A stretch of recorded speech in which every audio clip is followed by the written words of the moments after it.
Hello everyone, welcome back. In today's video, we're going to have the news video to discuss. We've got a couple of things to discuss, including a couple of injury updates. We got a player going into the player assistant program, and we also have a couple of trade rumors involving teams like the Senators, Flames, Jackets, Flyers, and Penguins. So I'm going to go to all of that coming up right now.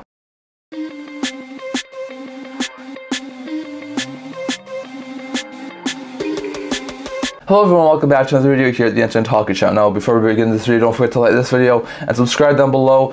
Thank you for all of your support. I've never been able to do it without you guys, so don't forget to subscribe so we can continue to hit 250 subscribers. Now, in today's video, we don't have a very big news video to discuss here today. There's not been very many stuff that's happened over the past little while. We have no signings as of the recording of this video. There's also been no waiver updates since the last video happened too, so really nothing to discuss over the last couple of days. It's been really quiet in the news front.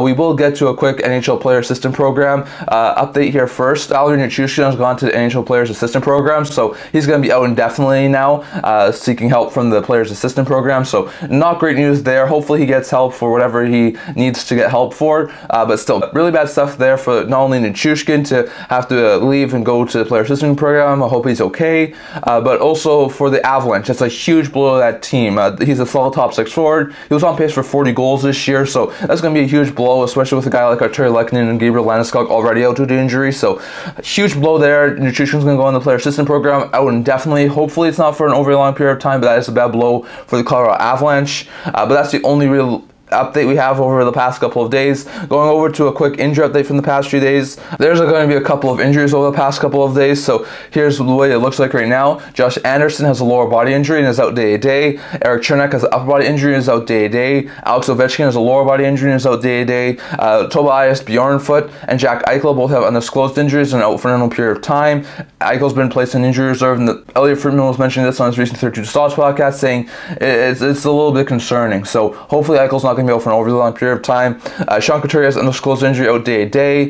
Noel Acciari has an undisclosed injury out day to day. Andrei Burakovsky has a lower body injury and is out day to day. Wedgwood has a lower body injury and is out for an unknown period of time. Matthias Samuelsson has an upper body injury and is out for an unknown period of time. But we did see guys like Rurke Charterer in Ottawa, Philip Gustafson in Minnesota, Seth Jones in Chicago, Colorado's Josh Manson, Washington's Tom Wilson, Buffalo's Tage Thompson, Winnipeg's Nikolai Ehlers, Anaheim's John Gibson, and Minnesota's Kirill Kaprizov all be cleared to play. It's really good stuff for guys like Kaprizov, Gustafsson, Gibson, amongst others, to be cleared to play and get back in the game action. Then we saw on Sunday a couple of injuries as well. Monday, Sean Corrali, Klim Kostin, and Capo Caco were all cleared to play and return to game action. So that's huge updates there for the Jackets, Red Wings, and Rangers. Meanwhile, Patrick Kane suffered a lower body injury and he's out for an unknown period of time. Brett Leason has an upper body injury out for an period of time, and Matty Beniers has an upper body injury and is out day to day, so really bad blows there for some of these teams. And then yesterday we saw Jesse Alonen has an undisclosed injury out for an unknown period of time. Blake Lizotte has a lower body injury out for an unknown period of time. Brendan Smith has a leg injury out for an unknown period of time. Chad Ruhwedel has an undisclosed injury out for an unknown period of time. Vince Dunn has an undisclosed injury and is out day to day. Dmitry Kuliakov has an undisclosed injury and is out day to day. And then we also saw guys like Leo Carlson, Noel Acciari, Noah Cates, Jonas Brodin, and Jack Johnson all be cleared to play and get back in the game action. So that's huge improvements there for some of these teams. Good to see the Wild get guys like Brodin, Kaprizov, and Gustafsson back. That's huge boosts to that team. Good to see guys like Acciari back for the Pittsburgh, Carlson back for Anaheim, as well as John Gibson. Ehlers back for the Winnipeg Jets, Corrali back for the Columbus Blue Jackets, Kako back for the New York Rangers. So some really big and important injury updates there to see some of these guys get back. But still, really bad blows for some of the Seattle guys like Dunn and Beniers to be out for the next little while. Really bad injury updates for guys like Ylonen and Anderson in Montreal to be out. Some really bad injury updates for Matthias Samuelsson, who's going to be out for a while. Eichel and Bjornfoot in Vegas, so definitely some really bad injury updates as well. Hopefully those guys get recovered and they're not going to be out for an over long period of time, but still interesting stuff there. And lastly here, going over to a couple of quick trade rumors to discuss. First, with the Philadelphia Flyers, Elliot Friedman was talking about this on his recent 32 Thoughts podcast, saying that there's a lot of talk out there that Nick Seeler and the Philadelphia Flyers are trying to get a extension done. It sounds like the Flyers really do like what Seeler's brought, and instead of possibly dealing him at the deadline, they may try and sign him. So that's a possibility that seems very, very likely right now. Seeler's been a fantastic fit over the past couple of years in Philadelphia, playing a league minimum as a third pair defenseman. He's been absolutely fantastic. So far this year, has 7 assists in 44 games, a plus 14 rating, which smashes his career high on the plus minus category, and he's halfway towards his career high in point total from last year, which was 4 goals, 10 assists, and 14 points. So Seeler's a really good big body. He's the sort of guy that John Tortorella would like to keep around his team as like a solid physical type defenseman. So I can see why they would definitely want to re-sign him. I'll be interested to see what sort of extension. I could see him get like a 2 to 3 year extension at like between $1.5 and $2.5 million. He's been a really good third pair defenseman. I'm not sure if he's more than that,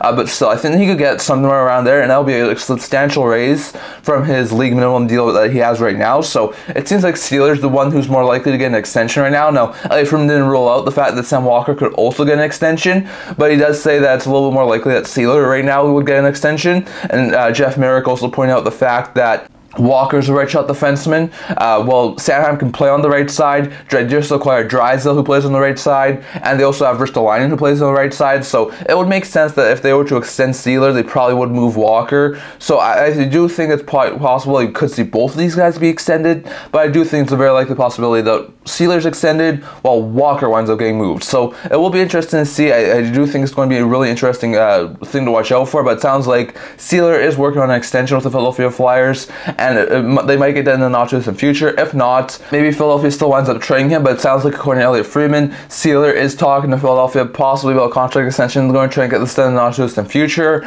Going over to the Ottawa Senators, I've seen a lot of reports recently stating the fact that Ottawa is possibly considering moving a Jacob Chychrun trade. It sounds like that's really picked up a lot of heat over the past little while. Now, personally, I don't see Chychrun being moved, but we saw 2 reports about this yesterday, one from David Pagnotta of thefourthperiod.com and one from Elliot Friedman. First, from David Pagnotta, he says that Chychrun's name has been coming up in the trade rumor mill over the past little while. He's talked to a couple of teams who said that Chychrun's name is out there, although they haven't said to the extent of how far his name is out there. And Elliot Friedman did touch on this on a 32 Thoughts podcast, saying that for the Ottawa Senators, they're trying to get the feel on what a lot of teams think of their players. So he said, not saying that everyone's going to get moved. I think there's quite a few untouchables there in Ottawa. My guess would be guys like Kachuk, Stützle, Batherson, Giroux. I do wonder about Norris. I think Chychrun would probably be untouchable. Sanderson's definitely an untouchable. So it will be interesting to see exactly how many untouchables they have, but I don't expect Chychrun to get moved. He's been their best player all this year. He's been a fantastic fit on that blue line, and he's at a place where he likes to play, given the fact he has connections to Ottawa, and I think he would be willing to sign there. So I don't see them trading Chychrun, just personally my opinion. I don't see that happening. Elliot Friedman definitely says it doesn't sound like they're looking to move Chychrun at this point in time. They're sort of just trying to gauge the interest on what other teams have interest in some of their players and what they sort of would possibly consider value for them. So it doesn't sound like they're trying to move them at this point in time, but it does sound like they're just trying to gauge the market on their players, see what other teams would want for them. So I don't see Chychrun being moved. I still think the more likely one would be Thomas Chabot. He's sort of fallen out of favor in my opinion, and you have 2 really good left shot defensemen, Chychrun and Sanderson, already there. You don't need Chabot. You can trade him and then in a year's time give Chychrun an extension. It will be interesting to see. I'm not exactly sure what they would do. David Pagnotta also mentioned in this article that new Ottawa Senators regime is just like a little bit like the Senators' old regime, and the fact that they do have a little bit of interest in Mackenzie Weegar. Now, I'm not going to say the Calgary Flames are intent on moving Mackenzie Weegar. Definitely bounced back from his poor season last year, and it's definitely looked quite well for Calgary. So, given the fact he's in the first year of an 8-year contract extension, I don't see the Flames moving him unless they were to go full scorched earth rebuild in there, and instead of just moving a couple of pending UFAs, try to move absolutely everyone, which I could see happening, but I don't think it's happening right now. So I don't see Weegar being dealt by the Calgary Flames, but I could see Ottawa have some interest if he was available, given the fact that there was a lot of connections to Ottawa the last time Weegar got traded before he was dealt to Calgary and extended there. So it will be interesting to see. I could see Weegar be a really good top 4 defenseman for the Ottawa Senators, but I'm not exactly sure if that's a really guaranteed move that could happen. But it does sound like the Ottawa Senators do have some interest in Mackenzie Weegar, so we'll have to wait and see how that. But personally, I don't see Chychrun getting moved. I think it's a very unlikely thing for the Senators to do, to move Chychrun. He's a very, very good defenseman. He's fitting extremely well there, and I think they would more likely move Chabot rather than Chychrun. So it will be interesting to see. But according to Elliot Friedman, they're getting some feelers on their players right now, and they're sort of trying to get the feel for what every other team would sort of want for their players. So I don't exactly expect a Chychrun trade, and even though it sounds like Chychrun's name is out there according to Elliot Friedman and David Pagnotta, I don't expect him to get traded. So it'll be interesting to see. Maybe he does get traded, but in my opinion, just my personal opinion, I don't feel that Chychrun will get dealt. Going over to the Columbus Blue Jackets, after yesterday's game, she'll win over the Vancouver Canucks. Elvis Merzlikins, who backs up the Jackets to a huge win, was talking to media and said that he has requested a trade. So this is a week after saying that he didn't request a trade, but he was mutually working with the team to try and find a new place for him. Now he's requested a trade. So it sounds like Merzlikins really does want out of Columbus.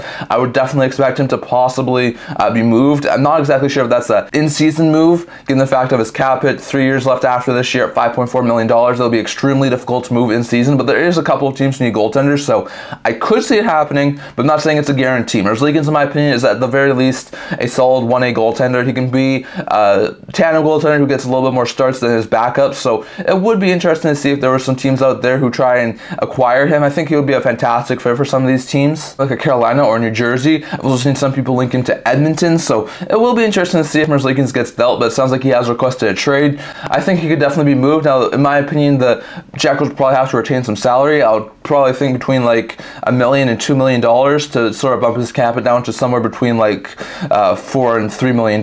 So it will be interesting to see exactly what the Jackets do here, but if they were to retain some money, bump his cap it down to $4 or $3 million for the next 3 years, I could see some teams have interest in him. I could see them possibly get like a second or third round pick and maybe another asset in return, so it will be interesting to see. But I could see the Jackets will make a Merzlikins move in season, but it seems like he has requested a trade, and if he hasn't been moved in season, I expect the situation to be one we watch in the off season, given the fact that there's a very likely chance, like Elliot Friedman said on one of his last podcasts, that if they don't find a trade by the end of the buyout season, maybe they buy him out next off season. So it will be interesting to see, and it's a situation we have to watch out for as well. It sounds like Merzlikins wants out of Columbus, and it sounds like it could happen possibly by a deadline, but if not by a deadline, then I expect a deal to happen possibly in the offseason or him to be bought out. But it sounds like he doesn't want to remain in Columbus for very much longer, and he will be dealt in the not too distant future. Next, going over to the Calgary Flames, Elliot Friedman was talking about Jacob Markstrom on Thursday Night Headlines, as well as 32 Sots, and David Pagnotta also touched on this on his recent article as well.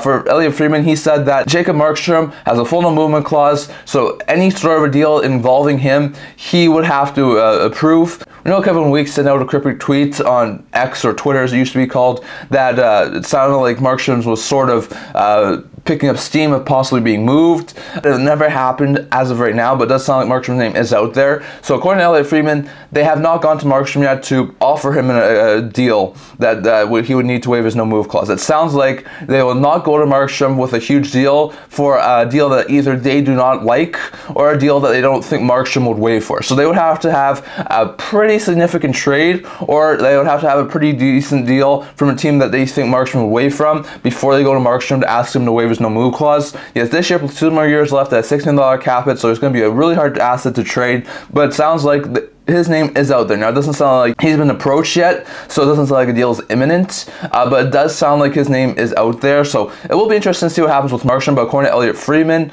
it does sound like they haven't gone to him yet. It's sort of a high bar for the Calgary Flames to ask Markstrom about his no-movement clause, so it will be interesting to see. But I do think a team like New Jersey, who David Pagnotta mentioned in his article, could definitely be a team who winds up trying to acquire him. I could see the Devils be willing to move like a first-round pick and a decent prospect for a guy like Jacob Markstrom, so it will be interesting to see. He's got, like we said, 2 more years left after this year at $6 million. Full no-movement clause, though, so unless Markstrom is willing to move his no-movement clause, he's not going anywhere, and according to Elliot Friedman and David Pagnotta as well, who touched on that, it doesn't sound like he's been asked to move his no-movement clause at this point in time, so it will be interesting to see. But I definitely do think that Markstrom will get moved eventually, whether it's right now or whether it's later on in the season. I do think it's quite possible Markstrom could get moved, and if Markstrom doesn't get moved, then maybe Vladar gets moved. But we know the Flames team wants to add Dustin Wolf to the NHL roster. We know that he's really good. He's too good for the AHL at this point in time.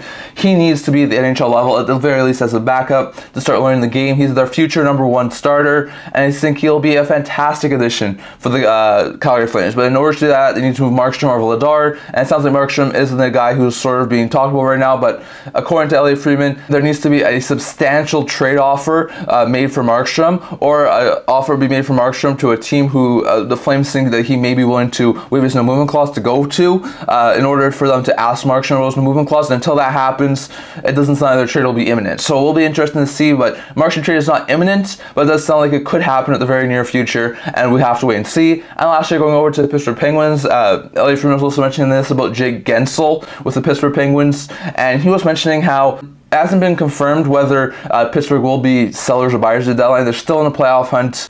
Points percentage wise now, I think they are in the playoff spots, but we'll be interesting to see. But besides that, at this point in time, it does sound like Jake Guentzel sort of wants to wait until the offseason to have the deal in place. I've heard that a couple of times over the past little while, but according to Elliot Friedman, it's not the contract or the term or the money that's sort of the big stickling point right now, but the fact is where the direction of this team is going. If the Penguins are going to go through like his term was mini rebuild over the next couple of years, the Guentzel may not want to stick around for that, so he may not want to sign there. But if the Penguins are going to try and go for it over the next 2-3 years with this young, older group, with guys like Malkin, Letang, Crosby, Carlson, with all those older guys, they could try and keep Guentzel around. So it will be interesting to see. Elliot Friedman does think the direction of the Pittsburgh Penguins is going to be a real sticking point to Guentzel to see if he winds up staying or going. So it will be a really interesting situation to watch out for, but there's a very likely chance that Guentzel could wind up being moved by the Pittsburgh Penguins. Now, he did mention Vancouver, saying that that's a really good fit.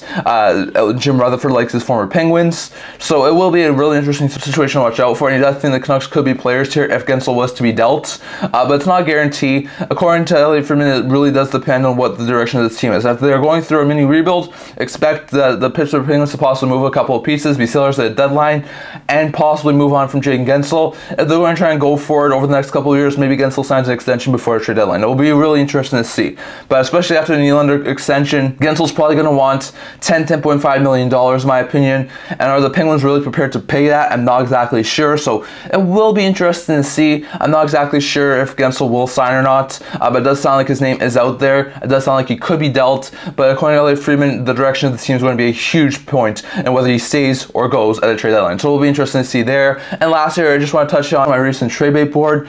Over the weekend, I posted a trade bait board over on my blog. You can check it out. I'll leave the link to the trade bait board down in the description below. I'm going to talk about the first 5 players, so if you want to figure out my entire 25 player trade bait board, then go check out the link in the description below, and you can go see what my top 25 players are on my trade bait board. But at 5th overall on my trade bait board, I have Chris Tanev. I think he'll definitely get moved. I think I'll probably take a 2nd round pick to at least acquire him, but he's a really good rugged top 4 defenseman, plays on the right side. A lot of teams could definitely use that, especially a playoff caliber defenseman like that, so that's going to be an interesting name to watch out for. Number 4 on my list is a little bit of a surprise, and Thomas Chabot. I do think Chabot will get moved at some point, whether it's this year or in the offseason, but I do think there's a very likely chance Chabot gets moved, so he's going to be a name we have to watch out for over the next little while. Also at 3rd overall, I have Jake Allen. The Canadiens are bound to move a goaltender before a deadline. They don't want this 3-headed goalie monster to keep for the entirety of the season. I think Allen's the most likely one of the 3. Primo's played really good. Montembeault got his extension. I think Allen's the one who's to go, and I think it will be happening in the not too distant future. And then the 2 top players on my trade bait board are 2 Flames. I have Hanifin number 2, Lindholm at number 1. Hanifin, I think, could definitely command 1st round pick. Decent prospect. He's the top defenseman, in my opinion, on the trade market. I know he could possibly stay if the Flames were to wind up re-signing him, but if they aren't, I could see definitely him be moved for a huge package.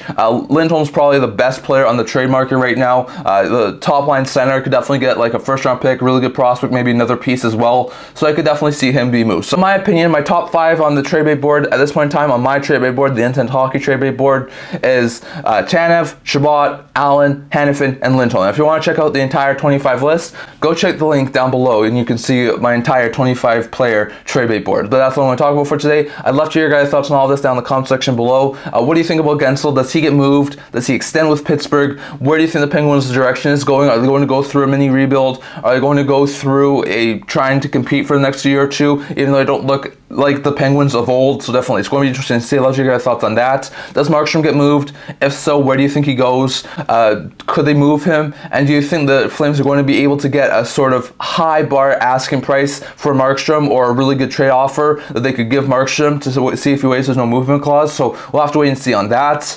Do you think Merzlikins gets moved? He's requested a trade. I think it's quite possible he could get moved in season, but with his contract, I think it might be more of an off-season move. And I think there could be a couple of teams out there who could use a guy like Merzlikins, who's a solid 1A goaltender, in their system. So it'll be interesting to see how that goes. Do you think Ottawa moves Chychrun? Personally, I don't see it. I think that Chychrun's a really good player, and I think he's doing a fantastic fit there for the Ottawa Senators. I think it's more likely that he remains in Ottawa, but it will be interesting to see if he winds up going. And do you see the Ottawa Senators have interest in Mackenzie Weegar? I could see it, but I don't see them acquiring him at this point in time. So it'll be interesting to see. Does Seeler get extended for Philadelphia? I think it's a possibility given the fact that he's been a really good third pair defenseman. I still have the really gut feeling that Sean Walker will get moved, but it will be interesting to see if Walker winds up getting dealt. So it'll be interesting to see. I do think Seeler could wind up getting an extension though. And lastly, what do you think about the injury updates and Nichushkin going to the Players Assistant Program? Definitely, let's hear your guys' thoughts on all that down in the comment section below. But that's what I'm going to talk about for today. Remember to like this video. If you would like to subscribe down below. Thank you for all your support. I've never been able to do with all of you guys. Don't forget to subscribe so I can hit 250 subscribers.